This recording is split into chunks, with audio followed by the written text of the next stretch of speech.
Bagaimana Cina membentuk kerajaan tengah, Cigo dari Shang ke Han dokumenter. Dari abu desa-desa terlupakan dan desas-desus lembah yang dipahat oleh sungai, sebuah peradaban terbentuk. Rapuh pada awalnya, namun ditakdirkan untuk menjadi salah satu kekuatan paling bertahan lama yang pernah dikenal dunia. Jauh sebelum Cina menjadi Cina, jauh sebelum para kaisar membangun istana-istana dari giok, tanah ini adalah mozaik dari klan-klan yang tersebar, api-api ritual, dan ketakutan leluhur. Namun di dalam kekacauan awal ini, sesuatu yang luar biasa sedang terjadi, pembentukan kerajaan tengah. Ini adalah kisah bagaimana sebuah bangsa memahat keteraturan dari kekacauan, bagaimana raja-raja naik dan jatuh seperti badai yang berlalu, dan bagaimana seluruh dinasti Shang, Zhou, Qin, dan Han menempa Cina menjadi bentuk kekaisaran pertama yang besar. Sebuah saga yang dibangun di atas perunggu dan darah, pada mandat surgawi dan ambisi tanpa ampun, pada para filsuf yang menginginkan keharmonisan dan penguasa yang mengejar keabadian. Dari ritual tulang orakel Shang hingga penyatuan yang keras kepala oleh Qin Shi Huang, dari kejayaan filosofi Zhou hingga kekuatan emas kekaisaran Han, perjalanan ini mengikuti berabad-abad ketika Cina ditempa. Selamat datang di pembentukan kerajaan tengah. Sungai-sungai yang tak dapat dijinakkan. Jauh sebelum Cina memikul beban kerajaan dan dinasti, cerita-cerita awalnya dimulai dengan sederhana, tersebar di tanah yang didominasi oleh sungai. Sebagian besar jejak pertama umat manusia di wilayah ini terkonsentrasi di sepanjang dua jalur air raksasa, Sungai Kuning di utara dan Sungai Yangtze di selatan. Sungai-sungai ini tidak hanya menyediakan air, mereka membentuk dunia-dunia yang luas. Aliran mereka menentukan di mana orang bisa membangun rumah, menanam makanan, atau bahkan berani bermimpi tentang bertahan hidup. Di sini, di dataran banjir yang luas dan berlumpur, pria dan wanita menetap dalam ritme yang berputar di sekitar pertanian, untuk tanah yang menyimpan janji kehidupan. Keluarga-keluarga belajar untuk memanen hasil alam mereka, mendedikasikan hari-hari mereka untuk menanam millet di tanah utara yang kering dan padi, di sawah yang hangat dan basah di selatan. Seiring waktu, seluruh komunitas tumbuh dari hubungan yang rapuh ini dengan bumi. Setiap pemukiman berkembang seperti napas yang ditarik penuh harapan. Namun harapan mereka selalu rapuh. Meskipun tanahnya subur dan iklimnya cukup bersahabat untuk mendukung tanaman, satu ancaman yang tak kenal ampun membayangi setiap musim, Sungai Kuning itu sendiri. Kemudian dikenal sebagai Duka Cina. Kemarahannya sudah legendaris. Tanpa peringatan, ia bisa meluap menjadi gelombang raksasa, merobek desa-desa dengan kekuatan yang menakutkan. Air bah menerjang seperti pasukan, mampu mencabut rumah-rumah yang dibangun dengan kesabaran dan kehati-hatian, menyapu panen tahun ini dalam hitungan menit, dan meninggalkan kematian di tempat yang dulunya kehidupan bertumbuh. Keluarga-keluarga yang telah bekerja keras selama beberapa generasi bisa terpaksa melarikan diri dalam semalam. Mata pencaharian mereka lenyap seolah-olah mereka tidak pernah ada. Untuk para pemukim ini, tanah itu terasa seolah-olah menguji ketahanan mereka dengan kekejaman yang terhitung. Sungai memberi, sungai mengambil, tetapi seringkali tampaknya keseimbangan itu condong ke arah kehancuran. Setiap pemukiman baru terasa seperti taruhan melawan amarah alam. Di dalam iklim bahaya dan keputusasaan ini, seorang tokoh muncul, seseorang yang kelak dibungkus dengan legenda dan mitos, Yu Sang Insinyur. Beban yang ditimpakan padanya sangat besar. Dia diberi tugas yang hampir mustahil, mengendalikan aliran sungai-sungai yang telah menyiksa beberapa generasi. Bagi komunitas-komunitas yang baru berkembang yang berjuang untuk bertahan hidup, Yu mewakili harapan terakhir mereka untuk mengamankan masa depan yang tidak lagi dihantui oleh banjir. Yu tidak mendekati tanggung jawab ini dengan enteng. Dia telah melihat amukan sungai tidak melalui cerita tetapi melalui tragedi pribadi. Ayahnya Gun pernah mencoba menjinakkan air liar yang sama, memimpin upaya-upaya awal untuk mempertahankan pemukiman dengan bendungan dan tanggul yang tinggi.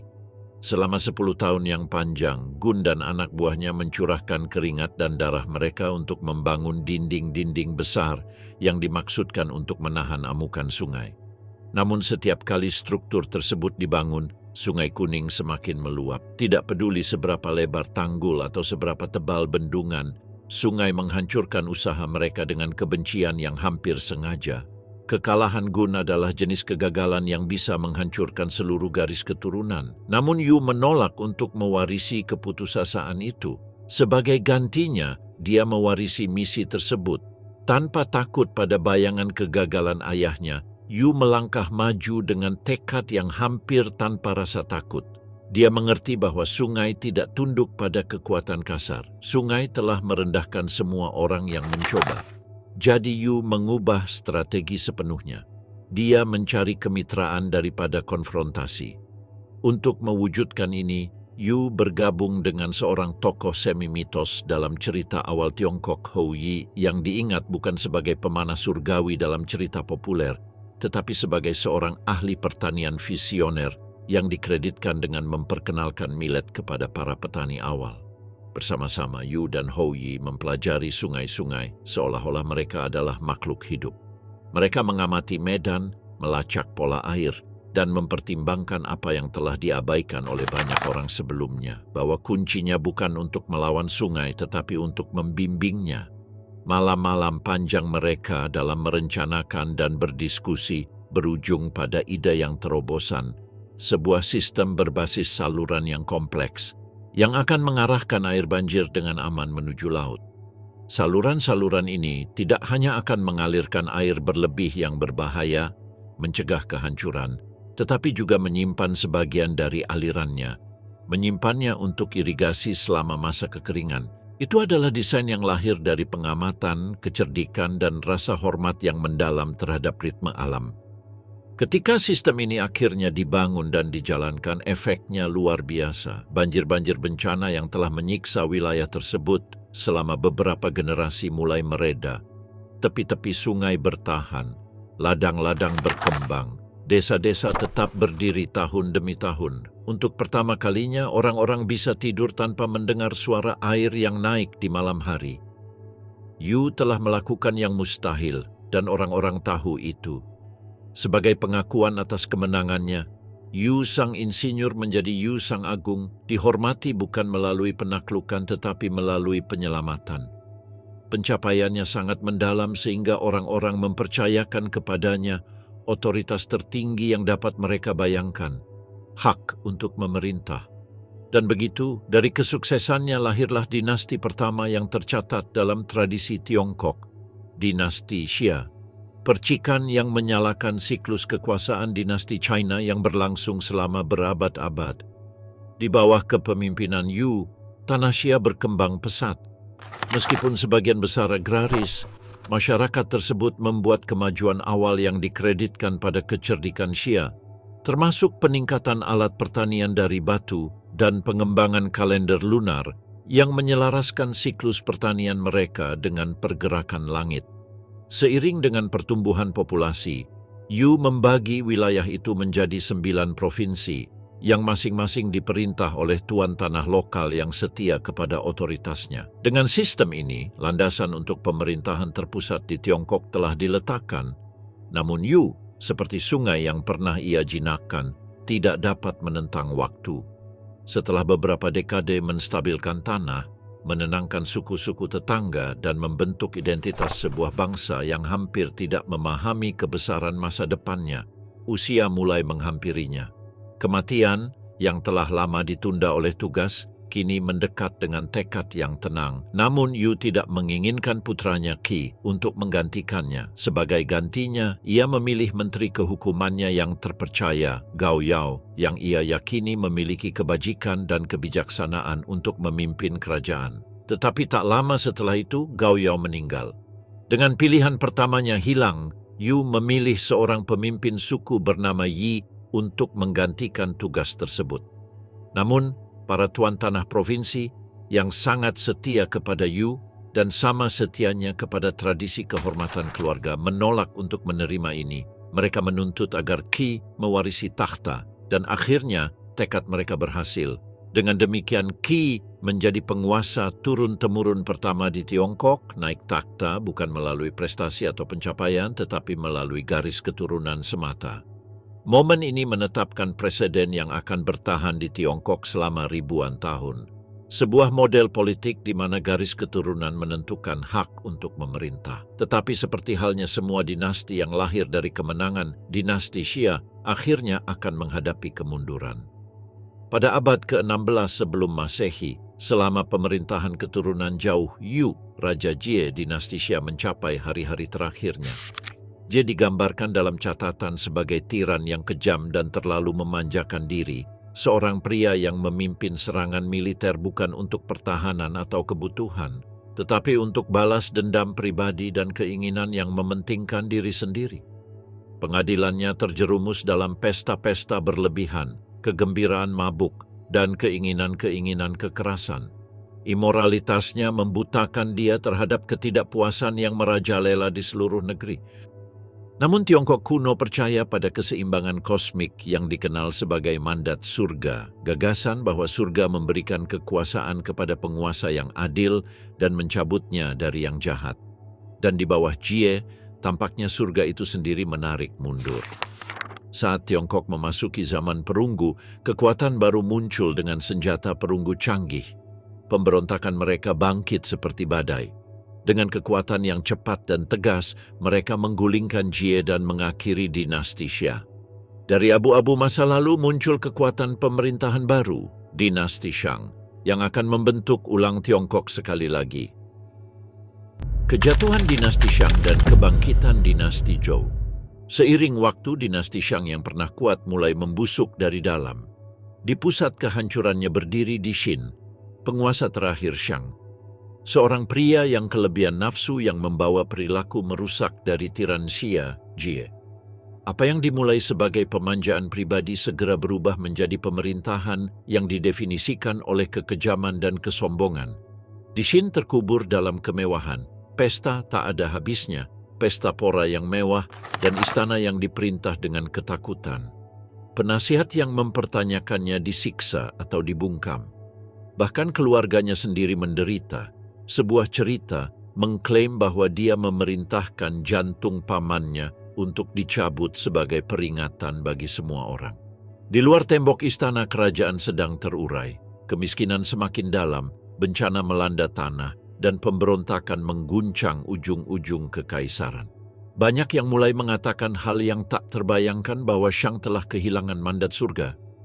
Tantangan datang dari Zhou, fasal setia dari lembah Wei yang tak lagi bisa mentolerir kerusakan di Xin. Pada tahun 1046 sebelum Masehi, mereka maju untuk mengakhiri kekuasaan Shang. Titik keputusan datang pada pertempuran Muye. Meskipun Zhou tidak memiliki kekayaan Shang, mereka memiliki sesuatu yang lebih besar, dukungan rakyat. Budak yang disertakan ke dalam barisan Shang membelot ke Zhou, bahkan tentara yang setia ragu untuk berperang untuk raja yang korup. Pertempuran itu brutal dengan puluhan ribu tentara Zhou jatuh, tetapi pasukan Shang runtuh total, kehilangan ratusan ribu.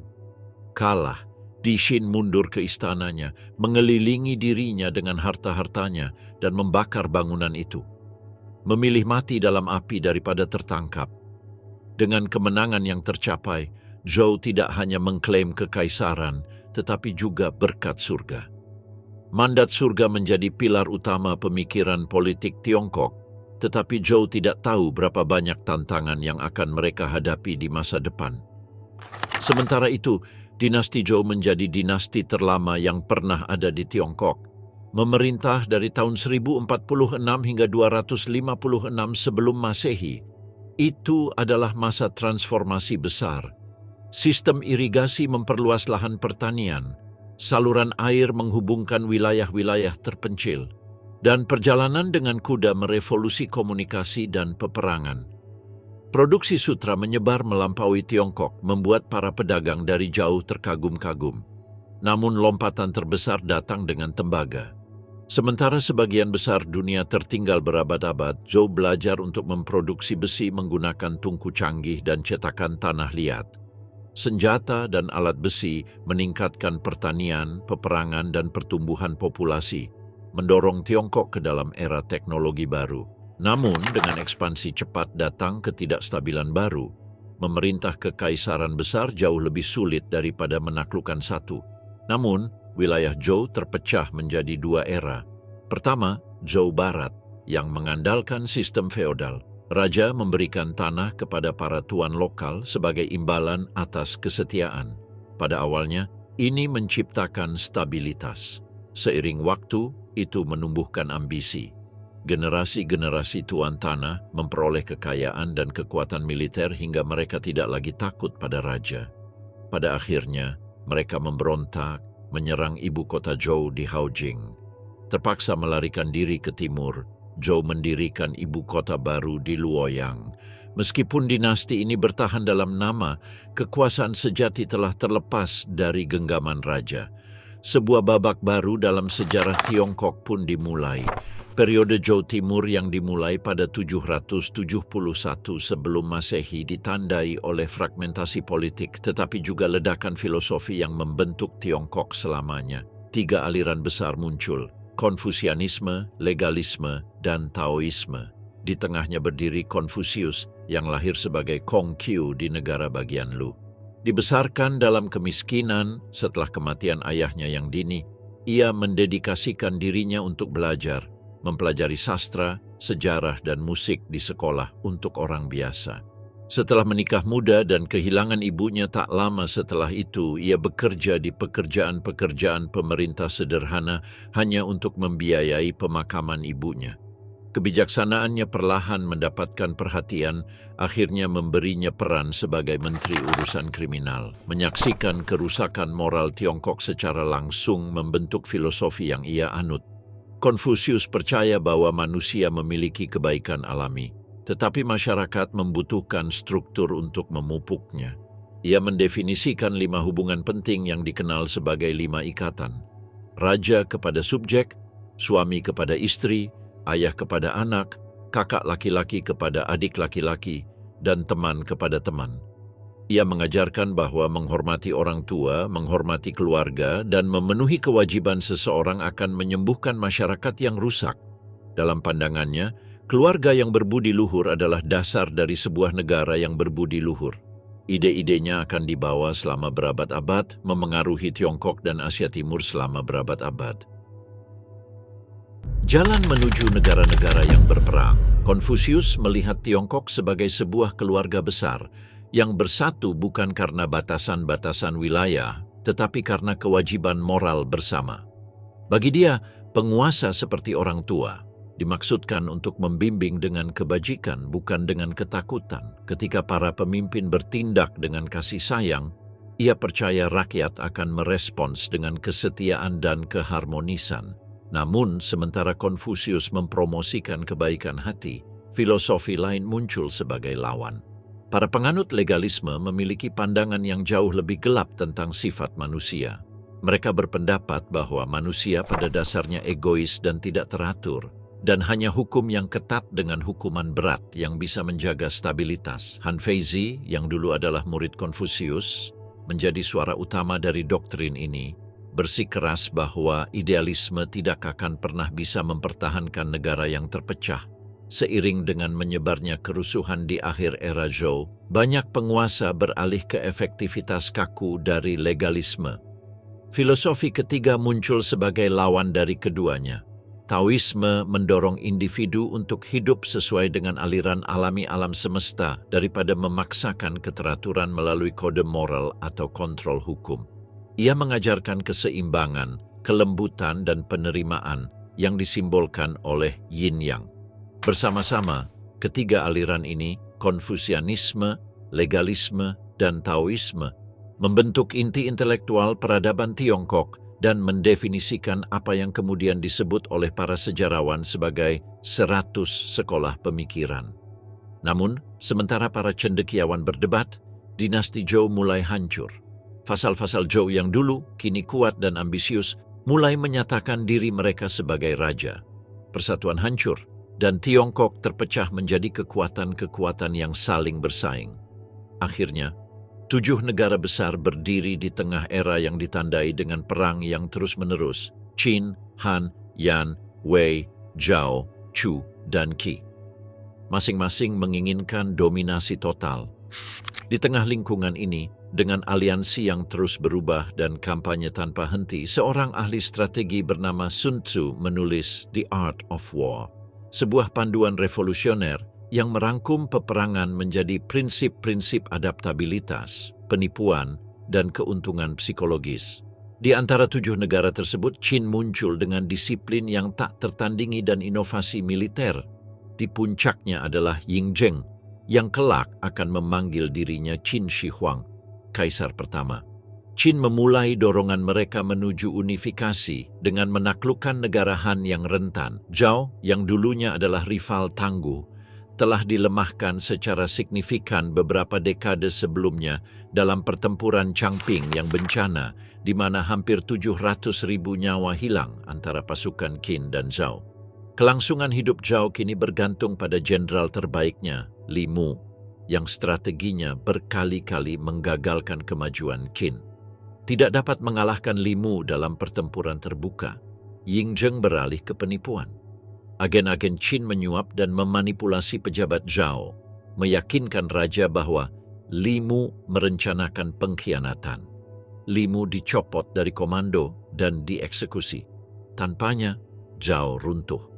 Pada tahun 228 sebelum Masehi, ibu kota Handan jatuh dan raja dibunuh. Dengan Zhao hilang, pasukan Qin beralih menuju negara Yan. Menyadari bahwa mereka tidak dapat menang secara militer, putra mahkota Yan dan mencoba solusi putus asa, membunuh Ying Zheng.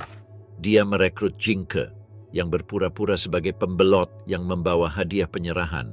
Salah satunya adalah peta yang menyembunyikan belati beracun. Ketika Jing Ke mempersembahkan peta tersebut, dia menyerang raja. Ying Zheng hampir terbunuh, menarik pedang seremonial panjangnya setelah perjuangan yang panik. Jing Ke dibunuh dan percobaan itu gagal. Setelah percobaan pembunuhan yang gagal, Ying Zheng bergerak cepat. Pasukan Qin merebut ibu kota Yan, Jicheng, pada tahun 226 sebelum Masehi. Raja Shi dari Yan yang berharap untuk menunda kehancuran mengeksekusi putranya sendiri, putra mahkota yang merencanakan pembunuhan tersebut.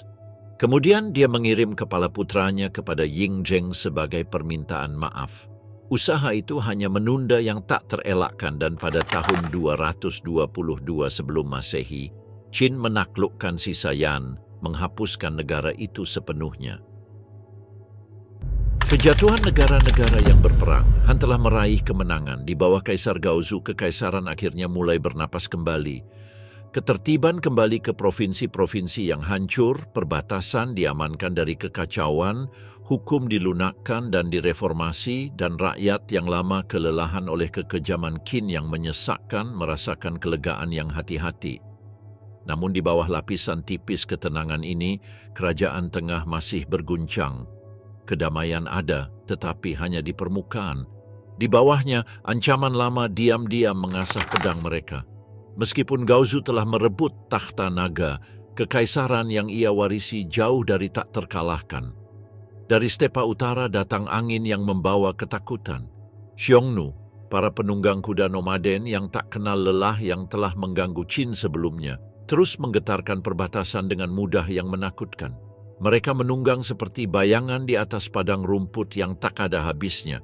Anak panah mereka melesat dengan presisi mematikan. Setiap serangan, setiap invasi adalah pengingat betapa rentannya Han yang masih muda. Dan penunggang musuh bukan satu-satunya bahaya.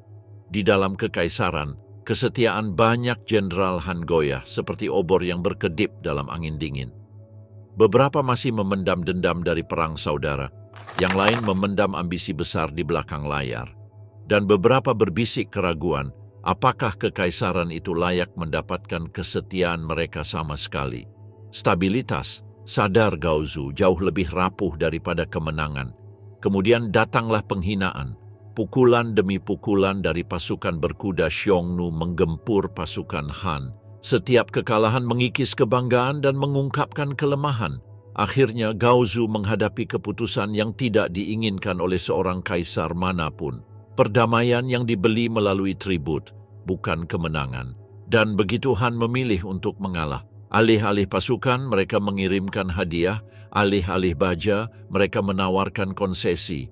Setiap tahun karavan-karavan berbelok ke utara, dibebani dengan gandum, anggur, barang-barang berharga, simbol kerendahan hati yang dipaksakan yang dibungkus dengan sutra.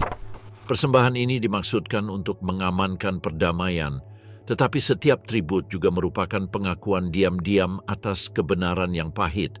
China kuat, tetapi belum tak terkalahkan.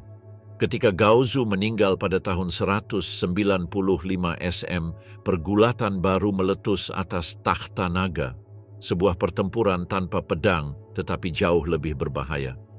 Ini terungkap dalam bisikan, aliansi, dan senyum yang diperhitungkan. Secara resmi, putra kedua Gaozu, Kaisar Hui, mewarisi takhta. Secara tidak resmi, kekuasaan sejati sudah bergeser ke tempat lain. Di lorong-lorong gelap istana, seorang wanita memerintah dengan cengkraman yang dingin seperti besi, Permaisuri Lu, janda Gaozu dan Ibu Hui. Untuk mengamankan dominasinya, dia menghilangkan pesaing dengan efisiensi yang menakutkan, memerintahkan eksekusi beberapa putra Gaozu yang lain.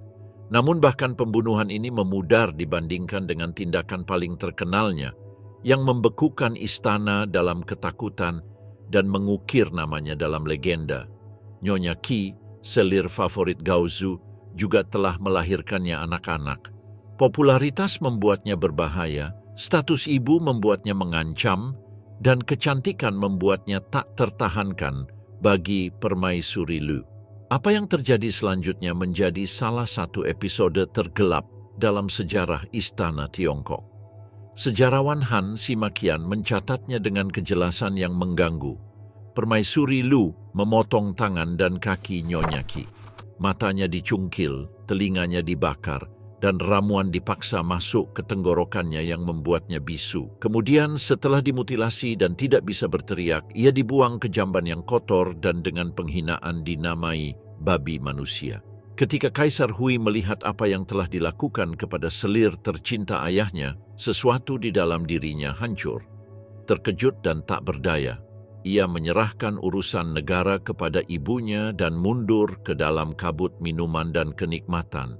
Ia meninggal muda, hanya 22 tahun. Meninggalkan sebuah kekaisaran yang tidak diperintah oleh kaisar tetapi oleh bupati, klan, dan oportunis.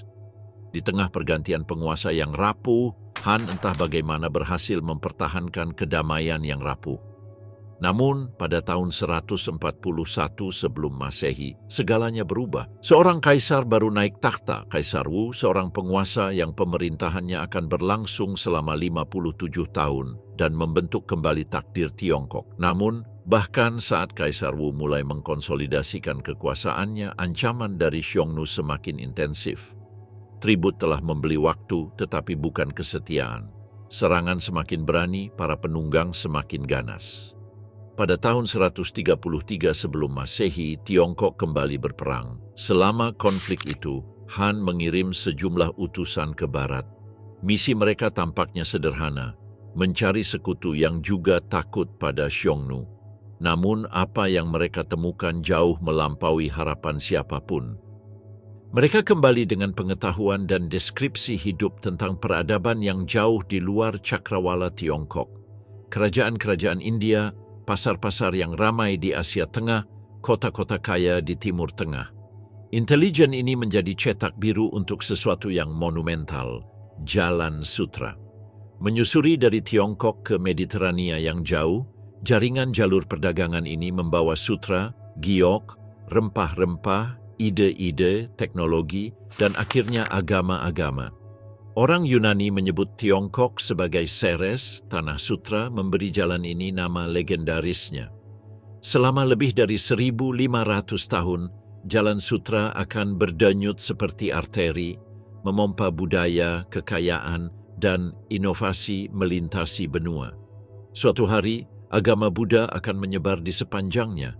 Meskipun apakah Kaisar Wu pernah mengetahui ajaran tersebut tetap menjadi misteri. Meskipun perdagangan berkembang, perang terus berkecamuk. Han mencapai banyak kemenangan melawan Xiongnu. mendorong jauh ke perbatasan dan memperluas kekaisaran ke selatan hingga ke wilayah yang kini menjadi Vietnam dan Myanmar. Tetapi kemenangan itu mahal. Ratusan ribu tentara Han tewas, brankas kas negara terkuras lebih cepat daripada pajak dapat mengisinya, dan petani mengeluh di bawah beban pajak perang. Kini, Tiongkok berdiri di ambang kehancuran sekali lagi. Pada tahun 9M, tepat ketika Han terhuyung-huyung di bawah beban perang dan kelaparan, seorang negarawan yang sedang naik daun meraih momennya. Namanya adalah Wang Mang, dan dia mendeklarasikan dinasti baru, Qin. Bagi petani, Wang Mang tampak seperti seorang penyelamat, tetapi bagi kaum aristokrasi, dia adalah mimpi buruk. Dia merebut tanah aristokrat dan mendistribusikannya kepada orang miskin. Sebuah langkah yang begitu berani, sehingga sejarawan kemudian memberinya julukan Kaisar Sosialis Tiongkok. Namun niat baik tidak menjamin hasil yang baik. Bencana alam mengguncang tanah tersebut. Banjir dan kelaparan menerjang pedesaan. Sementara itu, pertahanan utara runtuh saat Qin gagal, sebagaimana pendahulu mereka, untuk menangkis serangan Xiongnu. Tiongkok jatuh ke dalam kekacauan. Dari kehancuran itu muncul kekuatan-kekuatan baru dan kelompok pemberontak yang mengguncang pedesaan. Dua di antaranya mendominasi. Pertama adalah Alis Merah, yang dinamai demikian karena cat merah yang mereka oleskan di atas mata mereka untuk membedakan diri dalam pertempuran. Kedua adalah pemberontak Lulin, gerilyawan-gerilyawan kecil yang berkembang menjadi pasukan. Pasukan kekaisaran mencoba lagi dan lagi untuk menekan pemberontakan ini, tetapi setiap kampanye berakhir dengan bencana. Pada tahun 23M, Wang Mang tewas dalam pertempuran, dinastinya runtuh bersamanya, namun bahkan para pemberontak pun tidak dapat mempertahankan ketertiban. Alis Merah merampok desa-desa, menajiskan makam Han, dan segera menjauhkan diri dari orang-orang yang mereka coba bebaskan. Mereka berkembang menjadi kerumunan kekerasan yang tanpa pemimpin. Dalam keputusasaan mereka menyerah kepada seorang pemimpin yang sedang naik daun, Liu Xiu. Dikenal dalam sejarah sebagai Kaisar Guangwu, yang memaafkan Alis Merah dan memulai kampanye pemulihannya. Selama dekade berikutnya, ia menghancurkan para panglima perang saingan satu persatu hingga akhirnya ia sendiri yang memerintah kerajaan, tetapi ibu kota lama, Chang'an, terbakar, dijarah, dan hancur. Maka Guangwu memilih hati baru bagi kekaisaran, Luoyang. Dengan perubahan ini, era berikutnya dari dinasti Han dimulai, dinasti Han Timur. Di bawah bimbingan Guangwu, harapan perlahan kembali, pajak diturunkan. Petani mendapatkan kembali stabilitas. Lebih dari 100 lembaga akademik baru muncul di seluruh negeri membangun klaster pelajar yang akan membimbing masa depan Tiongkok. Konfusianisme kembali ke pusat kehidupan Tiongkok. Para pemuda yang mewujudkan kebajikan konfusianisnya dinominasikan sebagai pejabat pemerintah, sebuah sistem yang secara mengejutkan akan bertahan selama hampir 2 milenium. Sebuah zaman keemasan sedang terbit. Dinasti Han Timur melaju dengan energi dan ekonomi berkembang pesat. Militer diperkuat, dipersenjatai dengan busur silang untuk pembunuhan jarak jauh, dan kapak serta pedang besi untuk dominasi pertempuran dekat yang brutal. Kekaisaran memperluas kendalinya atas Korea dan Vietnam. Xiongnu yang berada di dalam wilayah Han bangkit dan dihancurkan. Namun seiring dengan kekuatan kekaisaran yang semakin besar, para kaisarnya semakin lemah. Kekuasaan sejati beralih ke tangan pegawai negeri dan pejabat istana yang mengangkat dan menggulingkan kaisar sesuai kehendak mereka. Namun, kontribusi terbesar mereka adalah yang akan mendefinisikan dunia, penemuan kertas. Untuk pertama kalinya dalam sejarah Tiongkok, ide-ide bergerak dengan bebas, murah, dan luas. Namun, kemajuan ini tidak menghentikan kemunduran. Pemerintah pusat yang semakin lemah meningkatkan pajak, mengabaikan bantuan kelaparan, dan mengabaikan penderitaan rakyat biasa. Dan dari penderitaan ini lahirlah sebuah badai. Pada tahun 184M, seorang penyembuh Taois bernama Zhang Jue menyatakan bahwa Han telah kehilangan mandat surga.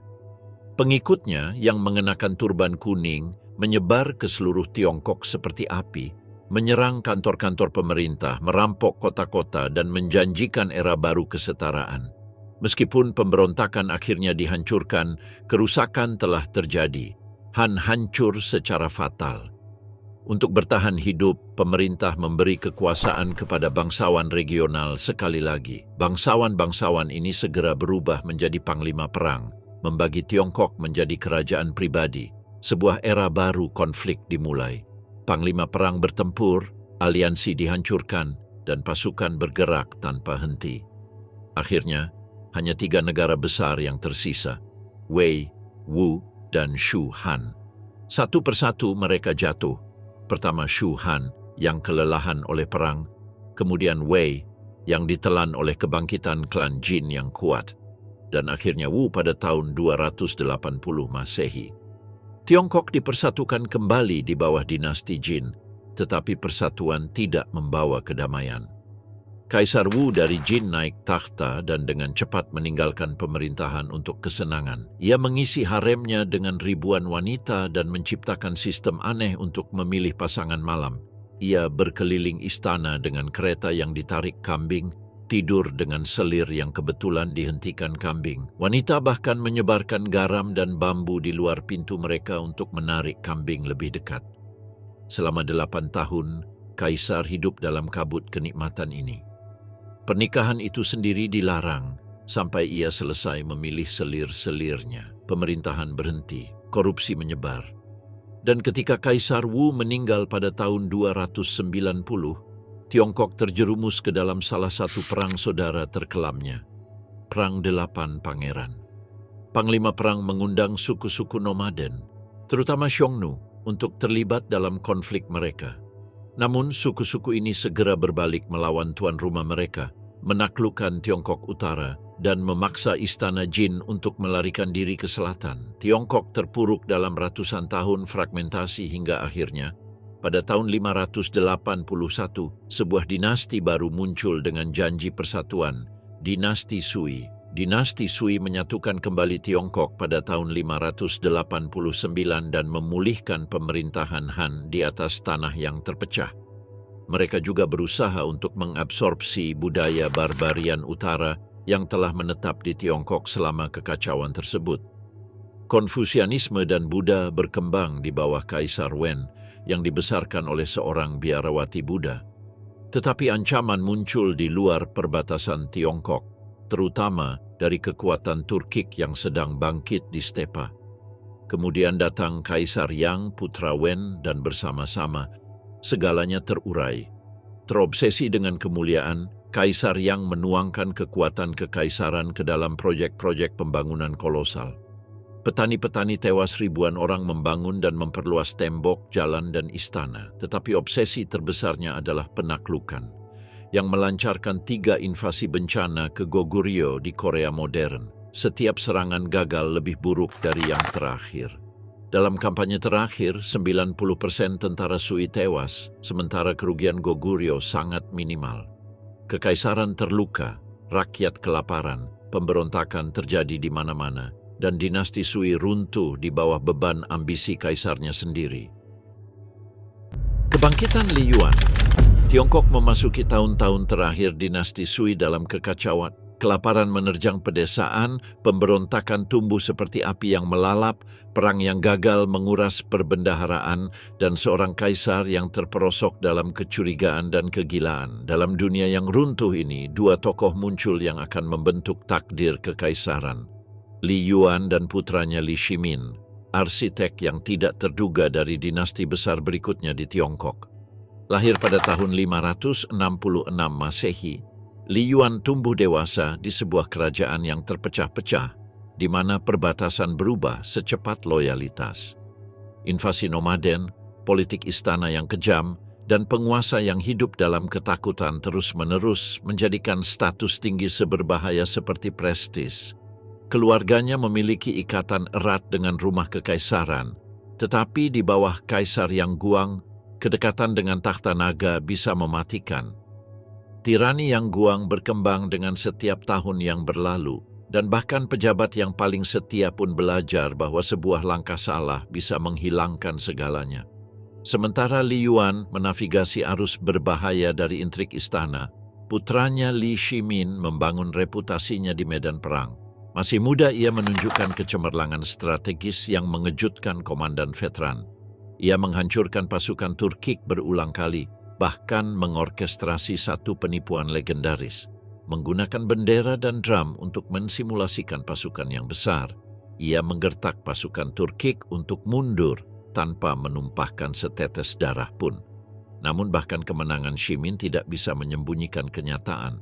Kekaisaran itu sendiri sedang membusuk, dinasti Sui sedang terurai dari dalam. Invasi bencana kaisar yang ke Goguryeo menghabiskan sumber daya, tenaga kerja, dan moral, memicu pemberontakan di seluruh kekaisaran. Eksekusi paranoid terhadap jenderal-jenderal yang setia mengirimkan gelombang teror melalui ibu kota. Apa yang dulunya merupakan kerajaan yang bersatu kini terguncang di ambang kehancuran.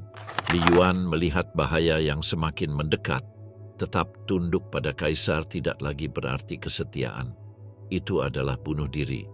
Li Shimin yang berani dan berpandangan jernih mendesaknya untuk bertindak. Tidak melakukan apa-apa sekarang berarti kehancuran keluarga mereka. Akhirnya, Li Yuan mengambil langkahnya. Ia diam-diam menyebarkan desas-desus tentang invasi Goguryeo yang lain, membangkitkan kemarahan publik terhadap kebijakan merusak Yangguang. Dukungan mengalir dengan cepat. Ia memperingatkan keluarganya untuk melarikan diri sebelum pembunuh kekaisaran mencapainya. Sementara itu, pasukan pemberontak melaju di seluruh provinsi dan penunggang Turkik mendorong lebih dalam ke perbatasan utara. Li Yuan ragu, tidak yakin apakah pemberontakan atau mundur adalah jalan yang lebih bijaksana. Putri Li Yuan, Pingyang, tidak hanya berhasil melarikan diri dari ibu kota, tetapi juga mengumpulkan puluhan ribu pemberontak di bawah benderanya. Dengan pasukannya yang bergabung dengan pasukan Li Yuan, keluarga tersebut memasuki pemberontakan bersama sebagai pemimpin militer. Serangan kecangan sangat cepat. Pasukan Li Yuan merebut ibu kota dan menggulingkan ahli waris Sui. Jauh dari ibu kota, Yangguang dikhianati dan dibunuh oleh pejabat-pejabatnya sendiri. Dengan berakhirnya dinasti Sui, Li Yuan muncul sebagai kekuatan baru di Tiongkok. Pada tahun 618 Masehi, Li Yuan mendeklarasikan dinasti Tang menjadi kaisar pertamanya. Li Shimin, jenius militer di balik banyak kemenangan, diangkat menjadi Perdana Menteri. Namun ancaman baru langsung mengelilingi dinasti ini. Negara-negara saingan di timur, tekanan Turkik di utara, dan konflik yang berkembang di dalam keluarga kekaisaran itu sendiri. Ketenaran Li Shimin yang semakin meningkat membuat kakak laki-lakinya, Li Jiancheng, putra mahkota, merasa cemas. Ketakutan berubah menjadi permusuhan. Jiancheng dan saudara lainnya, Li Yuanji, membangun pasukan pribadi dan merencanakan untuk mengeliminasi Shimin. Meskipun Shimin mengungkapkan sebagian tindakan mereka, Kaisar Li Yuan yang dipengaruhi oleh sekutu-sekutu Jiancheng di istana tidak banyak berbuat untuk menghentikan kekacauan tersebut. Saat pasukan Turkik mendekati Chang'an, Li Shimin menghadapi Kagan secara langsung. Tantangannya yang tanpa rasa takut untuk berduel membuat pasukan Turkik terkejut dan badai mendadak semakin melemahkan kepercayaan diri mereka. Mereka mundur, semakin memperkuat reputasi heroik Shimin dan memperburuk kebencian Jiancheng. Jiancheng kemudian mencoba meracuni Shimin di sebuah jamuan makan. Shimin hampir mati dan sang kaisar mencoba menenangkan para saudara dengan membagi kekaisaran. Tetapi persaingan itu telah melewati batas kompromi. Pada tahun 626, serbuan Turkik lainnya memberi Jiancheng dan Yuanji kesempatan mereka. Mereka meyakinkan sang kaisar untuk memberikan komando pasukan kepada Yuanji alih-alih Shimin. Pengunduran diri menyebar di antara pasukan Shimin. Menyadari bahwa nyawanya lagi-lagi dalam bahaya, Shimin memutuskan untuk bertindak lebih dulu. Shimin memancing kedua saudaranya ke gerbang istana dengan tuduhan palsu. Ketika mereka tiba, ia menyerang mereka. Jiancheng tewas oleh anak panah Shimin. Yuanji dibunuh segera setelahnya oleh Jenderal setia Yu Qijingde. Perebutan takhta berakhir dalam satu pagi yang penuh kekerasan. Li Yuan yang lelah oleh konflik turun takhta. Li Shimin naik takhta sebagai Kaisar Taizong, salah satu penguasa terbesar Tiongkok. Tugas pertamanya adalah mengamankan perdamaian dengan bangsa Turkik yang ia hadapi dengan bijak sambil menunggu hingga perpecahan internal mereka semakin parah. Ketika Khaganat Turkik Timur runtuh karena kekejaman internal dan pemberontakan, Taizong turun tangan dengan presisi. Pada tahun 630, Khaganat itu runtuh dan suku-suku Turkik mengakui Taizong sebagai penguasa mereka, memberinya gelar yang belum pernah ada sebelumnya, Khan Surgawi. Di bawah Taizong, dinasti Tang berkembang, bervariasi, dan bangkit ke ketenaran internasional. Chang'an menjadi kota paling kosmopolitan di dunia. Pembentukan kerajaan tengah yang dimulai di Shang dan disatukan di bawah Han berlanjut melalui ambisi Tang. Dibangun oleh pemberontakan, strategi, dan kebangkitan luar biasa Li Yuan dan Li Shimin. Kejatuhan dinasti Tang. Dinasti Tang pernah menjadi kekaisaran yang paling cemerlang di Asia. Kota-kotanya menampung jutaan orang. Budayanya menggabungkan Buddhisme, Taoisme, dan Konfusianisme. Dan seni mereka mencapai puncak yang tak tertandingi. Penyair, pelukis, dan pengrajin mendefinisikan zaman keindahan. Sementara pasukan Tang memperluas pengaruh dari Korea ke Vietnam dan ke barat menuju Asia Tengah. Tetapi di balik kilau ini, tanda-tanda pertama dari kemunduran mulai terbentuk. Ketika Kaisar Xuanzong naik takhta pada tahun 712, pemerintahan awalnya menandai puncak kemakmuran Tang. Namun seiring berjalannya waktu, ia menjadi terlepas dari urusan pemerintahan, membiarkan pejabat-pejabat memerintah atas namanya. Dalam kekosongan ini muncul Li Linfu, seorang menteri yang cerdik dan kejam yang mendapatkan kendali atas istana setelah 736. Li Linfu menghilangkan pesaing dan menerapkan kebijakan-kebijakan yang akhirnya melemahkan kekaisaran. Keputusan paling bencana yang diambilnya adalah mengangkat jenderal-jenderal yang lahir dari luar negeri sebagai gubernur militer, dengan harapan mereka akan tetap netral dalam politik istana. Salah satu jenderal tersebut adalah An Lushan, komandan 150.000 tentara dan favorit Xuanzong. Ketika Li Linfu meninggal pada tahun 753, An Lushan kehilangan perlindungan politik. Dikelilingi oleh musuh, ia berbalik menuju pemberontakan. Pada tahun 755, An Lushan melancarkan pemberontakan besar-besaran, merebut Luoyang dan mendeklarasikan dinasti baru Yan. Sasaran berikutnya adalah Chang'an, ibu kota Tang. Sebuah pasukan kecil Tang sempat menghentikan kemajuannya di Yongqiu, tetapi keputusan strategis yang buruk segera memungkinkan para pemberontak untuk menembus pertahanan. Jalan menuju Chang'an terbuka. Ketika pasukan pemberontak mendekati Chang'an, kepanikan menguasai ibu kota. Kaisar Xuanzong melarikan diri menuju Sichuan dengan rombongan besarnya. Perjalanan itu menjadi bencana karena pasokan habis, tentara memberontak, dan eksekusi-eksekusi terjadi. Di belakangnya, Chang'an jatuh ke tangan pemberontak. Penjarahan, pembantaian, dan kehancuran menghancurkan kota tersebut. Setelah mencapai Sichuan pada tahun 756, Xuanzong turun takhta demi putranya, tetapi pemberontakan terus berlanjut. Kaisar baru mengatur ulang pasukan Tang dan memukul mundur pemberontak. Sementara itu, An Lushan memburuk menjadi paranoid dan kejam. Pada tahun 757, ia dibunuh oleh putranya sendiri, An Qingshu, yang kemudian mewarisi pemberontakan yang sedang runtuh. An Qingshu mengepung Suyang, di mana para pembela terpaksa melakukan kanibalisme setelah pasokan habis. Meskipun pasukan Yan akhirnya merebut kota tersebut, mereka menderita kerugian besar. Ini melemahkan pemberontakan cukup untuk pasukan Tang merebut kembali kedua ibu kota. Pada tahun 763, pemberontakan An Lushan dihancurkan, tetapi Tang muncul dengan kondisi yang sangat lemah. Pemberontakan itu meninggalkan hingga 20% dari populasi tewas. Tanah pertanian hancur, keuangan runtuh, dan otoritas kekaisaran pecah. Selama abad ke-9, kekuatan nomaden merebut tanah perbatasan sementara pejabat yang korup dan geng-geng perampok menyebar di seluruh kekaisaran. Di tengah kekacauan ini, muncul tantangan baru. Pada tahun 875, Huang Chao, seorang mantan penyelundup garam, melancarkan pemberontakan besar yang dipicu oleh kelaparan, korupsi, dan keruntuhan sosial. Pasukannya merebut Chang'an pada tahun 881 dan ia mendeklarasikan dirinya sebagai kaisar dinasti Daqi. Namun, pemerintahannya tidak stabil dengan kelaparan, kegagalan administratif, dan kekacauan yang melemahkan kekuasaannya. Zhu Wen, seorang mantan pemberontak yang berbalik mendukung Tang, memimpin serangan balasan dengan bantuan sekutu asing. Huang Chao dikalahkan dan dibunuh pada tahun 884.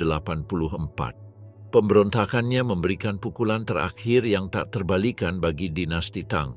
Pada tahun 850, seorang alkemis secara tidak sengaja menciptakan bubuk mesiu, sebuah penemuan yang akhirnya akan mengubah dunia.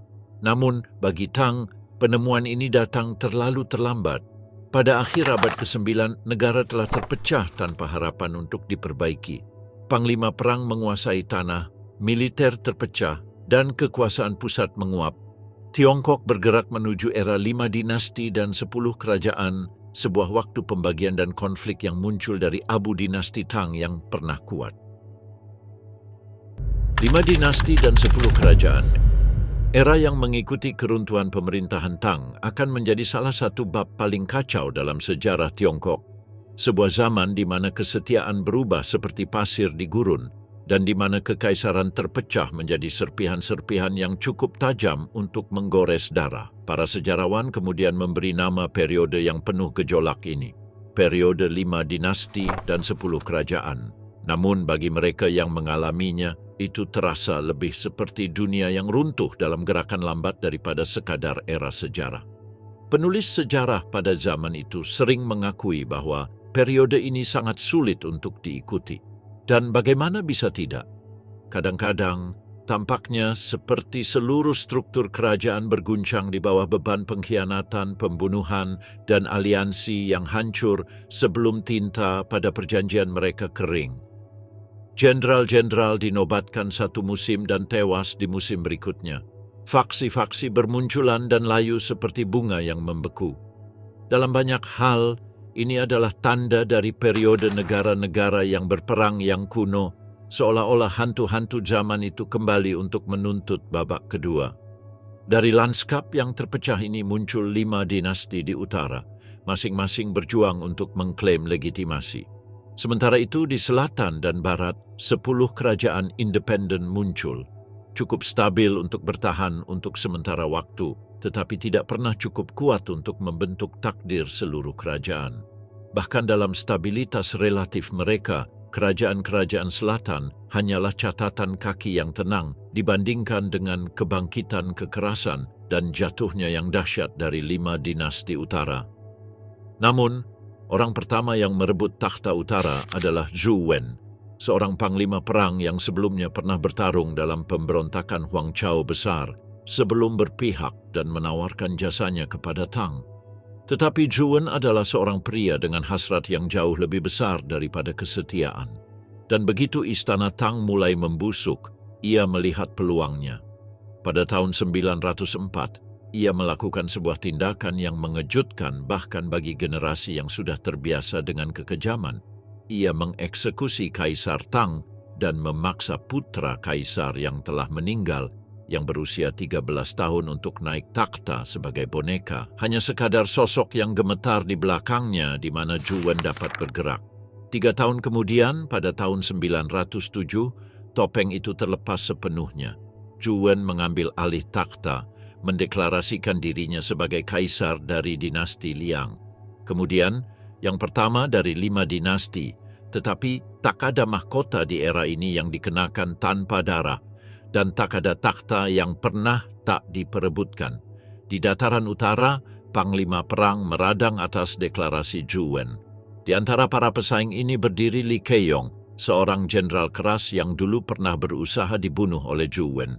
Ingatan tentang pengkhianatan itu terbakar dalam-dalam, dan Li Keiyong menolak untuk mengakui otoritas Zhu Wen. Sebagai gantinya, ia mendirikan kerajaan Jin sebuah percikan kecil namun kuat yang akhirnya akan menyalakan badai pemberontakan. Tetapi pesaing seperti Li Keong bukanlah satu-satunya musuh Zhu Wen. Kejatuhan sejatinya akan berasal dari sesuatu yang lebih dekat dengan rumah. Kekejaman Zhu Wen menjadi begitu terkenal sehingga bahkan pria-pria yang keras sekalipun berbisik tentangnya dengan kecemasan. Ia mulai memanggil istri-istri putranya ke istana, memaksa mereka ke tempat tidurnya. Ia memangsa istri-istri pejabatnya. Ia menyerang menantu perempuannya sendiri. Istana yang dulu menjadi tempat pemerintahan, kini telah berubah menjadi sarang pemangsa. Dan di dalam rumah tangga kekaisaran, putra-putra Zhu Wen menyaksikan ayah mereka terpuruk, menyaksikan dia menyiksa, menyaksikan dia membagi mereka satu sama lain, dan menyaksikan dia menghancurkan sisa-sisa terakhir dari kesetiaan keluarga. Akhirnya titik puncak tercapai. Putra ketiga sang tiran, Zhu Yougui, membunuhnya di dalam istana. Seseorang mungkin mengharapkan momen pembebasan dan keadilan. Namun di era ini, takhta yang diraih melalui darah hanya mengundang lebih banyak darah. Dalam setahun, Yougui sendiri dibunuh oleh adiknya, Zhu Yuzhen, yang merebut takhta dalam sebuah kudeta lain. Selama 1 dekade singkat, Zhu Yuzhen mempertahankan sisa-sisa dinasti yang rapuh. Namun awan gelap mulai berkumpul, dan kerajaan Jin semakin berani dengan setiap musimnya. Konfrontasi yang mengikuti akan menggambar ulang peta. Pertempuran dimulai di wilayah-wilayah yang diperebutkan, benteng dihancurkan dan pasukan dihancurkan. Pada tahun 923, kerajaan Jin telah tumbuh cukup kuat untuk menantang dinasti Liang secara langsung. Kemenangan mereka sangat menentukan, dan di abu-abu Liang yang jatuh muncul dinasti Tang kemudian.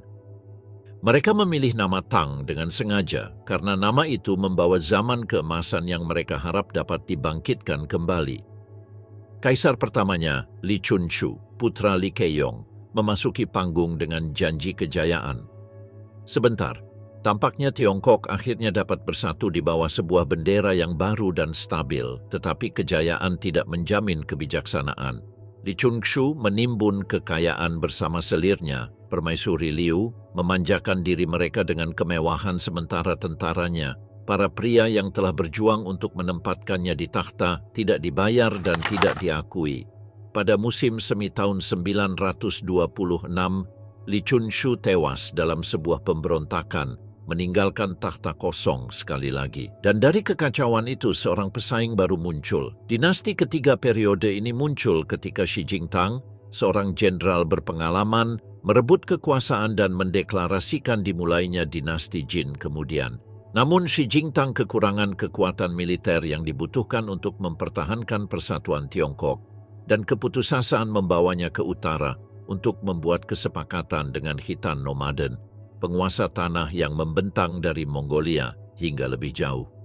Sebagai imbalan atas dukungan militer mereka, Shi Jingtang setuju untuk menyerahkan 16 prefektur, wilayah strategis sepanjang tembok besar yang mencakup Beijing dan Tianjin modern. Lebih buruk lagi, ia mengakui Kaisar Khitan, Yelu Deguang, sebagai atasannya. Keputusan ini akan menghantui dirinya dan menghantui Tiongkok. Pada akhirnya, para penguasa Jin kemudian menyadari apa yang telah mereka lakukan. Mereka telah menukar kedaulatan demi kelangsungan hidup, dan mereka tidak bisa menahan penghinaan itu. Mereka mencoba menjauhkan diri dari kekuasaan Khitan. Itu adalah kesalahan fatal.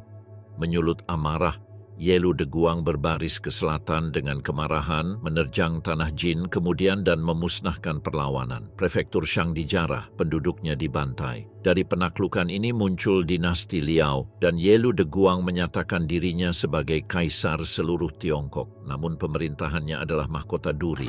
Dibenci oleh rakyat, ditolak oleh tanah, ia menemui akhirnya saat dalam perjalanan sulit ke utara, meninggal jauh dari kota yang pernah ia klaim untuk diperintah. Dan sekali lagi, takhta berdiri kosong.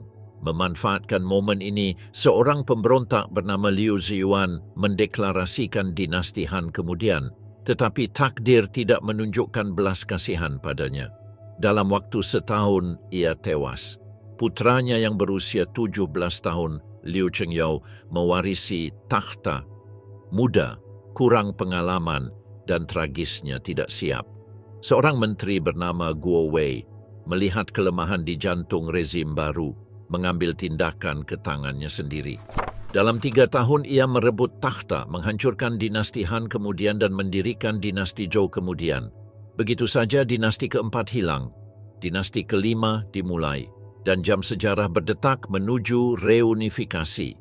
Didirikan pada tahun 951, dinasti Zhou kemudian menjadi vasal Khitan di utara. Itu bertahan hanya sebentar, tetapi keberadaannya menandai langkah terakhir sebelum transformasi yang telah lama dinantikan. Karena dalam kekacauan era itu, kekuatan baru sedang bangkit, seorang pria yang takdirnya adalah untuk menyatukannya. Namanya adalah Zhao Guangyin, dan bersamanya dinasti Song akan lahir. Turban Merah dan Kejatuhan Yuan. Pernikahan Genghis dan Borte membentuk dekade berikutnya dari kehidupan di stepa, menghasilkan 7 anak lagi dan memperkuat aliansinya. Seiring dengan tumbuhnya keluarganya, pengaruhnya juga semakin besar. Selama tahun-tahun ini, ia tetap terikat erat dengan sahabat masa kecilnya dan saudara sepenantang Jamukha. Bersama-sama mereka memimpin klan-klan yang bersatu, berbagi nasihat, strategi, dan bahkan selimut yang sama. Namun ambisi merenggangkan ikatan mereka. Isu-isu yang disebarkan oleh Borte memicu kecurigaan dan kedua pria itu mulai terpisah. Prajurit-prajurit secara bertahap meninggalkan Jamukha untuk mengikuti Genghis, merasakan dalam dirinya sebuah kekuatan yang sedang bangkit. Tak lama kemudian, Genghis memimpin klan Mongol terbesar dan diakui sebagai Khan. Dengan otoritas baru ini, Genghis meluncurkan perang psikologis yang brutal di seluruh stepa. Kekuasaannya yang semakin besar hanya memperdalam kebencian Jamukha dan konflik pun tak terhindarkan. Pada tahun 1187, pertempuran Dalan Balzut berakhir dengan kemenangan berdarah bagi Jamukha, namun keputusannya untuk merebus 70 pemuda yang tertangkap hidup-hidup mengejutkan bahkan bagi Mongol yang sudah terbiasa dengan kekejaman. Tindakan tunggal ini menghancurkan reputasinya, mendorong 10.000 pengikutnya sendiri ke dalam kamp Genghis. Meskipun kalah, Genghis muncul dengan tekad yang lebih besar. Ia membangun kembali pasukannya dengan ketelitian dan disiplin, membentuk mesin yang kelak akan menakuti Asia. Ketika dinasti Jin meminta bantuan Mongol melawan Tatar, Genghis menghancurkan musuh dengan mudah. Jamukha mencoba untuk menyerangnya setelahnya, tetapi gagal dengan sangat buruk.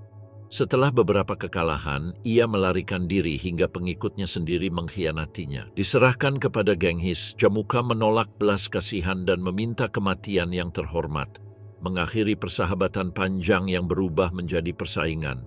Dengan hilangnya Jamukha, Genghis menguasai stepa tanpa tantangan. Otoritasnya membentang lebih dari 1 juta orang dan ia mengalihkan pandangannya ke selatan menuju Tiongkok. Di antara Jin di utara dan Song di selatan terdapat Xia Barat.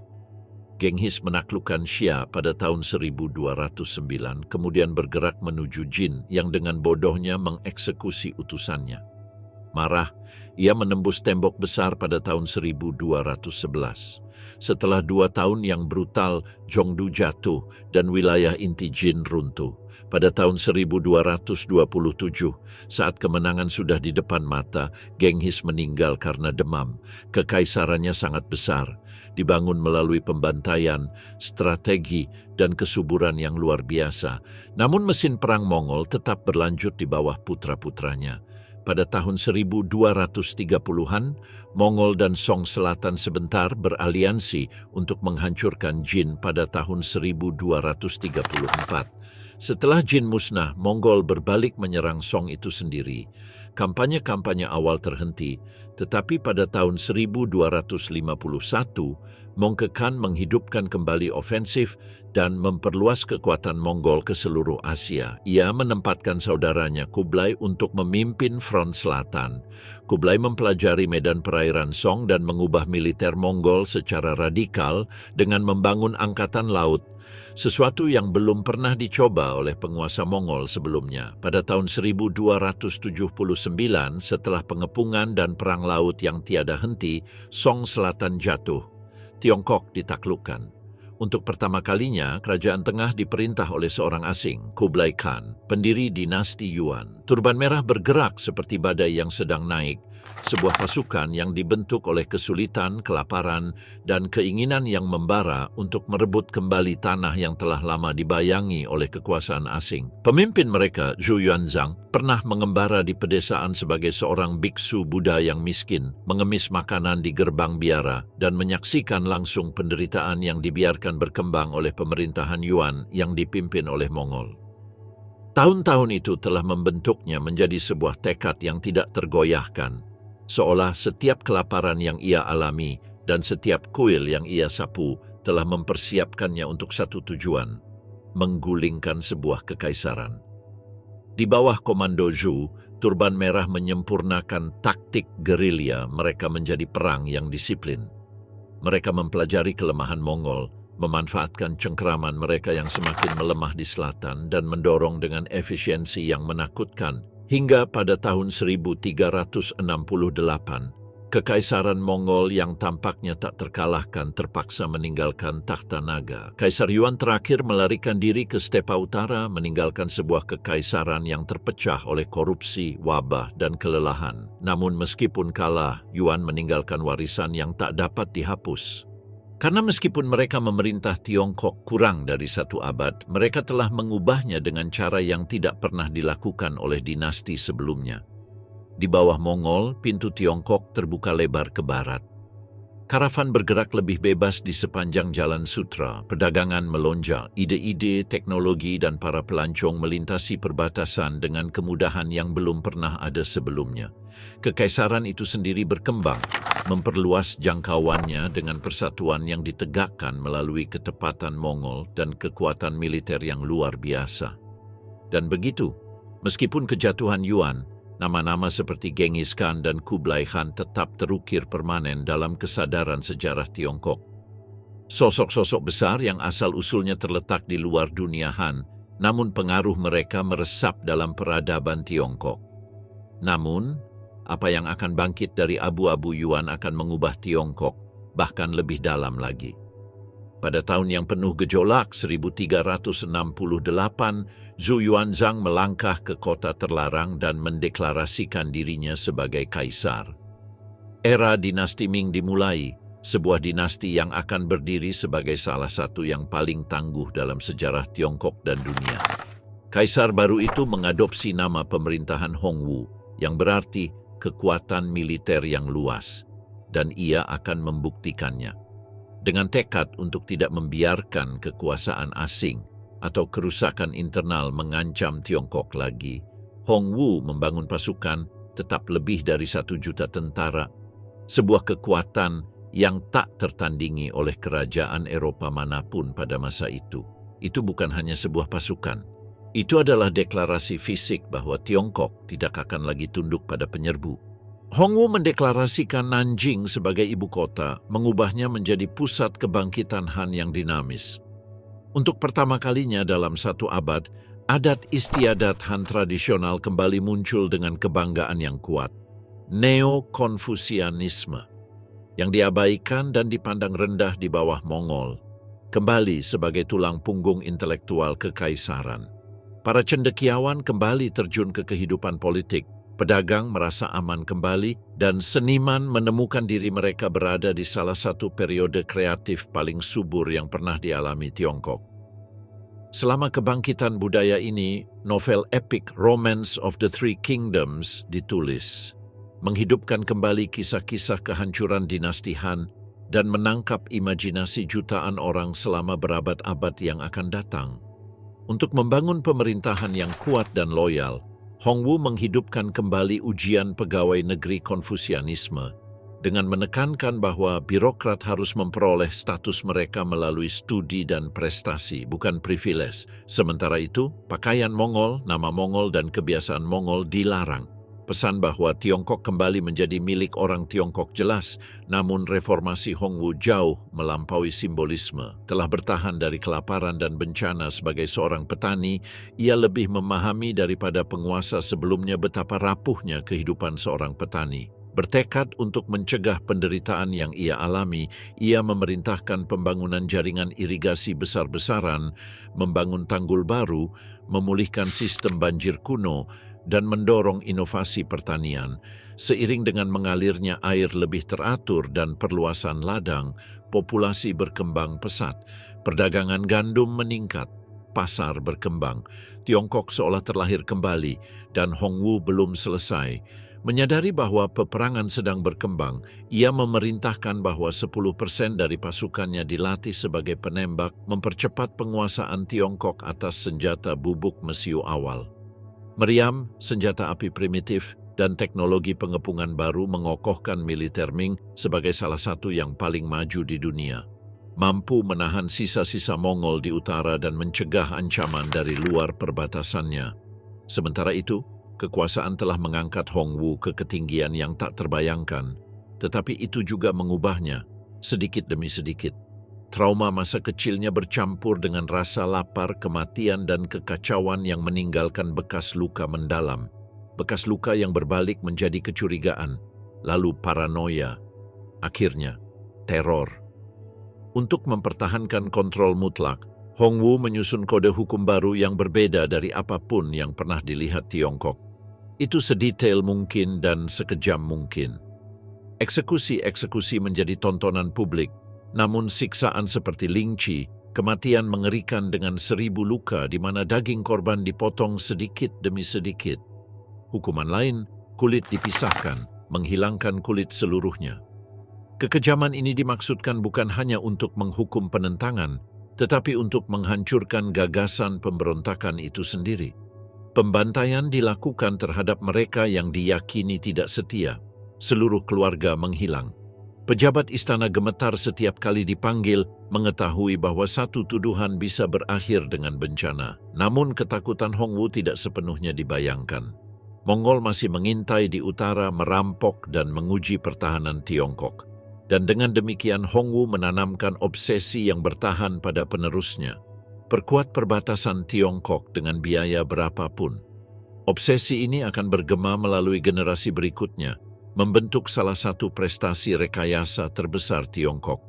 Selama pemerintahan Kaisar Hongzhi pada tahun 1487 hingga 1505, visi Hongwu mengeras menjadi batu. Dinasti Ming mencurahkan sumber daya yang sangat besar untuk membangun kembali, memperkuat, dan memperluas pertahanan utara Tiongkok. Hasilnya adalah versi tembok besar yang paling ikonik, battlement batu yang sama, menara pengawas, dan punggung bukit yang berliku yang dapat dikenali hingga hari ini. Tembok ini bukan sekadar penghalang. Itu adalah pernyataan yang menjanjikan bahwa Tiongkok tidak akan pernah lagi ditaklukkan oleh penunggang kuda asing yang datang dari stepa. Tetapi bahkan tembok pun tidak bisa melindungi dinasti dari apa yang tumbuh dari dalam. Karena dalam setiap dekret yang dikeluarkan Hongwu, dalam setiap cendekiawan Konfusianisme yang dipulihkan ke dalam jabatan, dalam setiap saluran yang dibersihkan, ladang yang diairi, atau benteng yang diperkuat, ada sesuatu yang kuno. Sesuatu yang pertama kali terbentuk di bawah bayang-bayang istana-istana Shang yang telah dipoles oleh Zhou dan mandat surga mereka.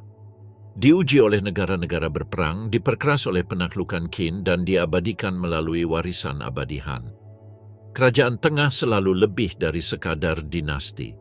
Itu adalah sebuah ide dan keyakinan bahwa Tiongkok adalah sebuah peradaban yang ditakdirkan untuk bertahan. Bahkan ketika para pejuang stepa melintasi perbatasannya, bahkan ketika dinasti-dinasti muncul dan runtuh seperti debu di medan perang, bahkan ketika kaisar-kaisar dari garis keturunan asing mengklaim takhta naga, maka ketika Yuan runtuh dan Hongwu berjalan melewati gerbang kota terlarang, itu bukan sekadar akhir dari kekuasaan Mongol. Lebih dari itu, dinasti Ming tidak hanya menggantikan Yuan. Ia membangkitkan kembali sebuah identitas yang lebih tua dari Genghis, lebih tua dari Kublai, bahkan lebih tua dari Konfusius.